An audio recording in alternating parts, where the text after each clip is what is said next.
thank you so much, Mr. Ivica, for being in my show. And today our topic will be China in the year of 2022. I know you've been following China's development for a long time. You were doing researching and teaching in China, so you could observe changes and development of China at close range. So, if you were asked to give a general impression of China in the year of 2022, what would you say? In this year 2022, this continuous fight against, as we all know, COVID-19 pandemic, or maybe rather to say managing to live through or make significant international as well as domestic impact despite of this pandemic. By this, I first mean outstanding organization of the Winter Olympic Games in Beijing by beginning of this year in February, because I believe it's a widely shared impression by the participants and international visitors. But what is most important here is that they managed to uphold this Olympic spirit in place. Every unnecessary politicization, as we know from that period of time, this attempts to kidnap the Olympic idea by various agenda on global level was unsuccessful. For other impressions, this is obviously the conflict in Ukraine. Here I think it's Chinese stance regarding this conflict that made a really significant impression. By refusing to take sides, simply taking sides, right, and keeping this non-aligned policy of a great power, China brought up, I should say, one of the rare windows for mediation of this conflict that has potential to provide truly peaceful negotiations in the current conflict. And also, I should say, definitely the holding of the 20th Congress that basically summed up Chinese development in the last 5 years, and also what is important, trace the path China will be undertaking in the next 20 and more years. As you said, you paid attention to the 20th National Congress of the CPC, and there were many initiatives mentioned in the report of the Congress. So which initiatives you were most concerned about, and how do you think it will influence China's high quality development, and how will it influence the world?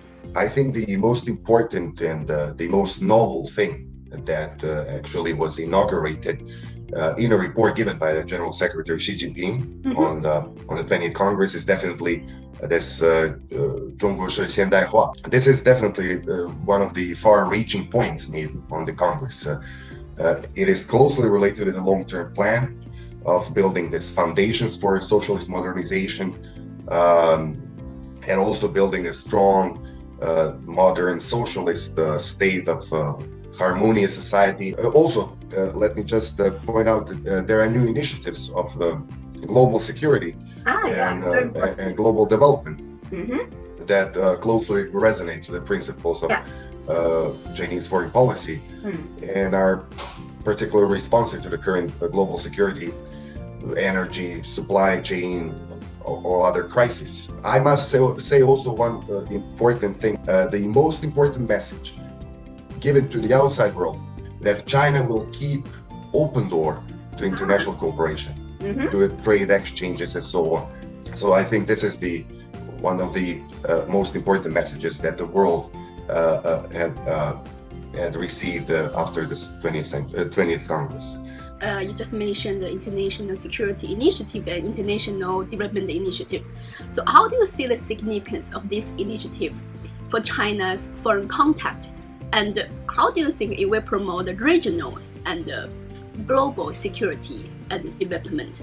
I believe these two initiatives address two crucial. Are we heading towards more interdependent, mutually assured development and security, or maintaining current and not much fair and equitable status quo? Do we define global relations in terms of cooperation, openness, multilateralism, or decoupling, protectionism?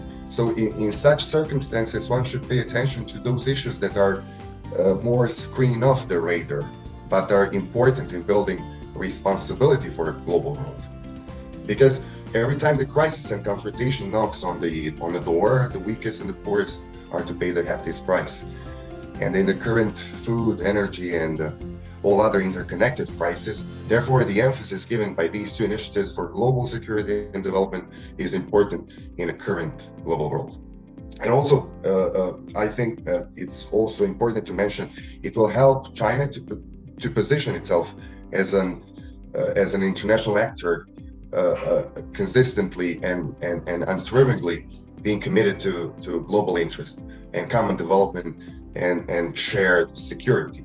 Actually, this year China had a series of cosmopolitan events and economic development and opening up, such as CRI and safeties.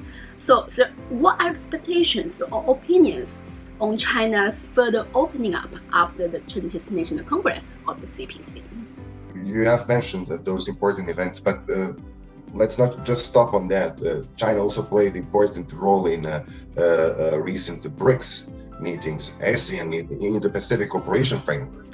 Also played an important role in promoting this true undivisible multilateralism among its members. China made clear its international and strategic goals on the 20th Congress. So there is nothing concealed in its intentions towards the open, multilateral, global world. So China is continuing with the openness and with the deepening reforms, with comprehensive deepening of the reforms. And this time, China is more sure in doing so. It would require interdependent environment and stable and safe exchanges with the world. And I think from this point, we should interpret this Chinese willingness to keep doors open.